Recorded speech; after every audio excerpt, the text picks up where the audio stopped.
আসসালামু আলাইকুম, কেমন আছেন আপনারা সবাই? আশা করি সবাই ভালো আছেন। আজকে আমরা বানাবো জলপাইয়ের আচার। এটা কিন্তু খেতে খুবই মজা। তো চলেন বানানো যাক এই মজাদার আচারটি। এখানে আমি 1.5 কেজি জলপাই সিদ্ধ করার জন্য নিয়েছি। সিদ্ধ করার সময় পরিমাণ মতো লবণ দিয়ে দিব। আমরা যেহেতু আজকে মিহি আচার বানাবো, তাই জলপাইটাকে ভালো করে নরম করে নিতে হবে। পরিমাণ মতো সরিষার তেল দিয়ে দিব। আমি শুকনো মরিচ আর তেজপাতা দিয়ে দিলাম, ফোড়নও দিয়ে দিলাম। গরম হলে পরিমাণ মতো সরিষা বাটা দিয়ে দিব, গুঁড়া মরিচের গুঁড়া, লবণ দিয়ে দিব। ভালো করে নাড়াবো। এগুলোকে আমি হালকা ভেঙে নিয়েছি, জলপাইগুলোকে দিয়ে দিতে হবে। জলপাইগুলোকে ভালো করে মশলার সাথে মিশিয়ে নিব।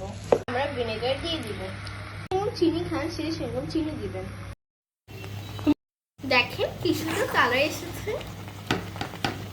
আলহামদুলিল্লাহ, আমার জলপাই আচার রেডি।